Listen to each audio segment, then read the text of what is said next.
মাদমর সাহেব, আমি বিয়া করছি 3 দিন হলো। এর মধ্যে আমার বাপে আমার শাশুড়িরে কেমনে করে, মানে বিয়ে।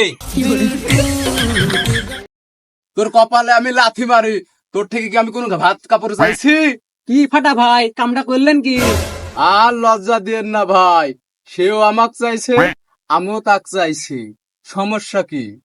এটা কি করে সম্ভব? আমার বাপে যদি আমার শাশুড়িরে বিয়া করে, সম্পর্কে তার মেয়ে হয়ে গেল না? আর আমি তো আগে থেকে ছেলে আছি, তাহলে আমরা জামাই বউ ভাই বোন হয়ে গেলাম না? এ বাবা, মেনে নে না, চলার মতো হলে একটু মেনে নে। কেমনে মেনে নেব? আমার শ্বশুর বাড়ি আমার বউয়ের শ্বশুর বাড়ি একই জায়গায়, শুধু কি তাই?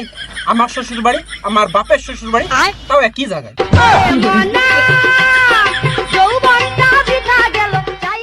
আচ্ছা, আমার যদি ছেলে পেলে হয়, তা আমার বাপেরে দাদা কব না নানা কব? আবার আমার বাপের যদি ছেলে পেলে হয়, আমারে মামা কব না দুলাভাই কব? এই তো মহা বিপদে পড়ে গেলাম, এরকম বিচার তো এর আগে কখনো করিনি। এ মাতব্বার, এ তো বাদই দিলাম, আমার আব্বারে আমি শ্বশুর কমু না আব্বা কমু? ইয়া আবার আমি কি প্রশ্নের সম্মুখীন হলাম রে? তুই না হয় তোর বাপেরে ড্যাডি ক। এই না হয় আমার আব্বারে ড্যাডি কলাম, কিন্তু আমার বউ আমার বাপেরে শ্বশুর কবে না আব্বা কবে? আর তো কুলাতে পারলাম না। মেনে নেওয়া যায় না। মহা মুশকিলে বেড়ে গেলাম। মাথা গরম করলে তো হইব না মাতব্বার। আমি আমার শাশুড়িরে আম্মা কমু না শাশুড়ি কমু? এ গাদা, তুই না হয় তোর শাশুড়ি রে মামি ডার্লিংই ক। এ বাবা, মেনে নে না, আমারও তো সংসার আছে, বাড়ি যাইতে হবু।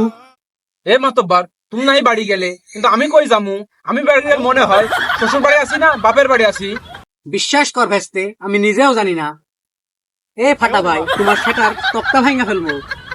এই ফাটা ভাই, তুমি একটা কাজের কাজ করলা, তোমাদের বাপ বেটার সালিশ আমি করতে পারবো না, তোমাদের সালিশ করার জন্য তোমার দাদাকে লাগবে। আর আমি জানো কে?